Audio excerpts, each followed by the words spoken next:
Hey, greetings from Alaska, America's last frontier. I bet it's warmer here than it's where you are. I want to welcome everybody to this very special occasion and surprise birthday party for Battle Creek's one and only Polish Prince, my dad, John Nico. Round of applause. And I want to start this thing off with the way Dad would want to start it off. With a Polish joke, of course. Did you hear about the Polish national hockey team? Yeah, they drowned during spring training. Oh, it's horrible. It's horrible, I know.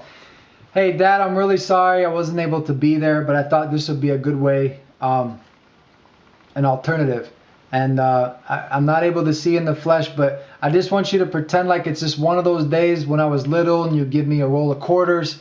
We'd be at the Moonraker or Ken Naki's Bowl, and you'd say, you know, go off. And even though, you know, I'd go off and do that, you knew I wasn't too far away.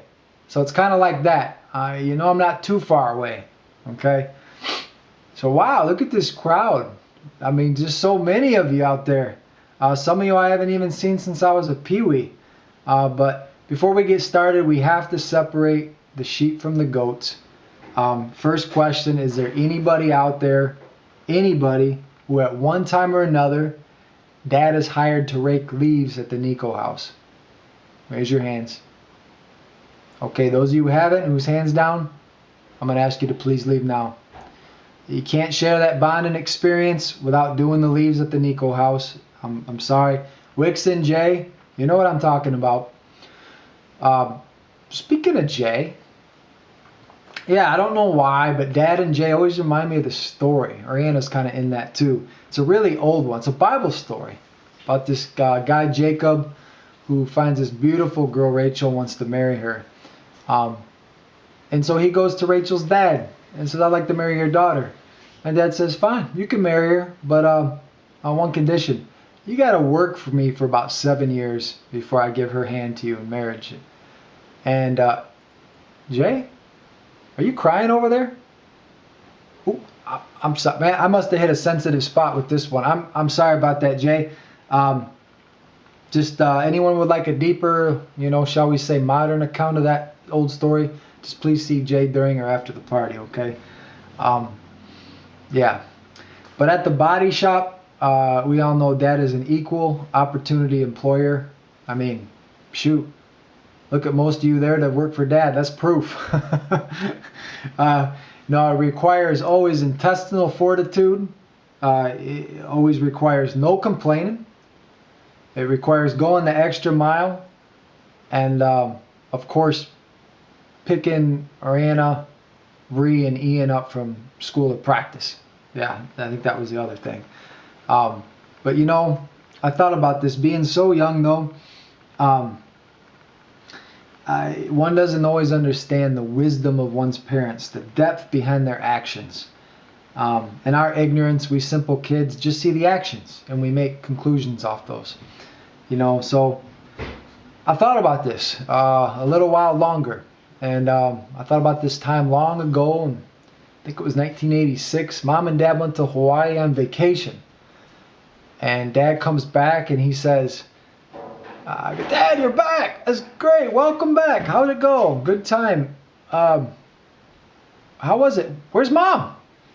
Yeah, and that sounded like a logical question. Where's Mom? Because she went with you, so she should be coming back with you, right? But that's another story. Maybe Mom will talk about that. I thought, you know, but who am I to say? I don't know the depth of Dad's actions. I can only speculate. I mean, there's good reasons that I don't even understand. And think about another time being at the Moonraker, Dad going, I got to run to the bathroom real quick. You just wait here. Dad coming back in. Hey, Dad, what? Why is everybody looking out the window out there at the creek? Is that our car in the creek? The snow in the winter? Dad, how did that... Pete Miller, are you there? You may have been there that day. You may understand this. Again, who are me to hastily judge those actions that seem impulsive? You know, why is our car in the creek? Did Dad lose a bet or something? I don't know. But as a kid, you just can't understand those big motivations behind why parents do what they do. So I didn't pretend to understand. Maybe you can find that out from Dad tonight because I still haven't. But Dad wasn't always fun and games though. Sometimes, like, sports people, they get really serious. They get in this thing they call the zone. Well, I'm going to tell you, Dad had his own version of that.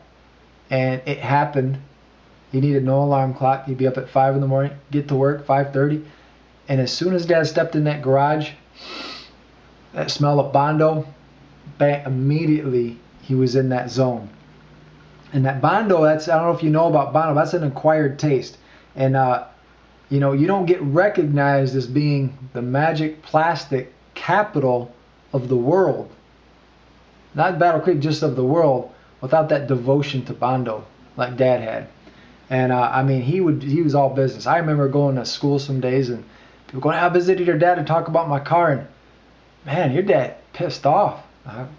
My dad? That's not my dad. Yeah. Well, as I observed Dad at work, Dad seemed like a different animal at work. And I got to learn the respect and the fear of Dad at work. As a kid, I'd just stand off while my dad was examining a customer's car, eyeing it up, giving it that Robert De Niro kind of look.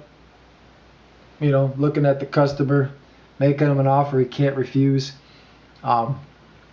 Just his magic and his work. I just stood next to Dad, always feeling more important than I really was. Like I knew what I was talking about. People see Ian and Nico's son and they always think, wow, well, he must know a lot about cars too. That's good. I want them to think that. I always do. But there's this other side of Dad, those who really know him. A lot of you there I know this side of Dad. That is this raw and vulnerable part of all of us. It's this really vulnerable part, but it also needs to be protected. It's the part that we wish everyone knew about us, but it's also the part we don't want anybody to know about us. It's that real raw, it's that deepest part of ourself, that seed of God that's within ourself. And it's not only true of Dad, it's true of everybody, but for now it's Dad's night, and I want to address that part of Dad, that deep part of Dad tonight. If you know Nico, his words are always funny. If you know Dad, his actions are nurturing. Sometimes Dad seemed tough. Quit complaining and eat your food. Dad's actions always spoke more. In my corner in wrestling meets, shaking my arms, loosening me up, never saying a word. That's all I needed. I just needed Dad to be there to do that. I just needed him in my corner. Dad was maybe always short with customers.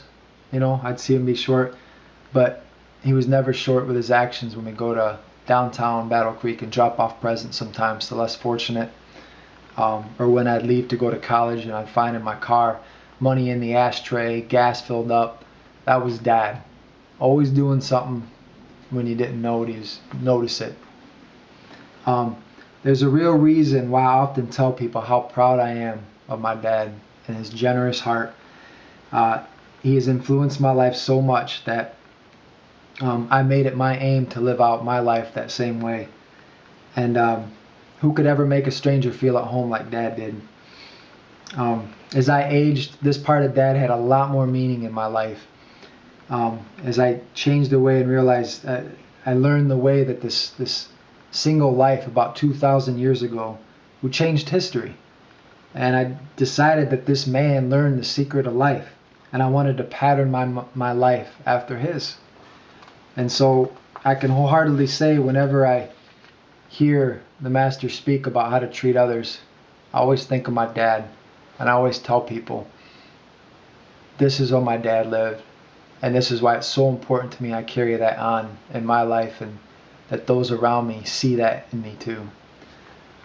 Never, not to say that there's not one, but never have I witnessed somebody who would give for the sake of giving to those he loves, to his acquaintances, and even those who don't even like him.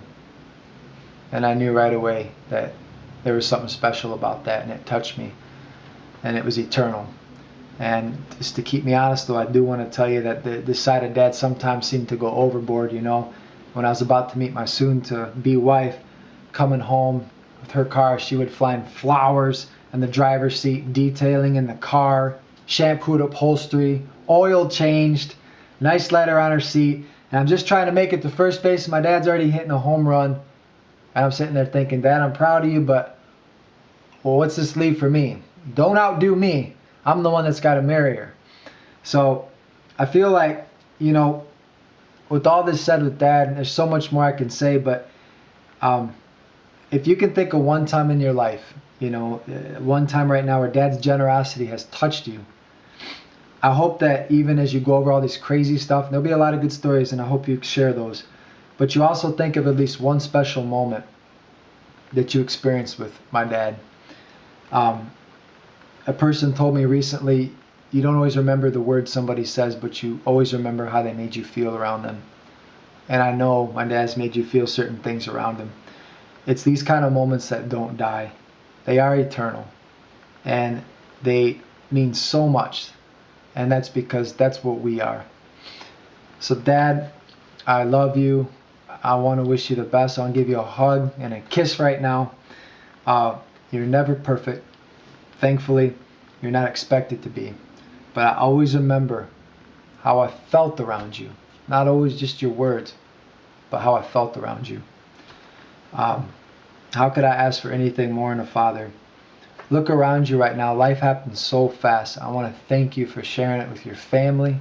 Thank you for sharing it with those around you that you see. Look around. And those who don't even know you, whose lives you touched.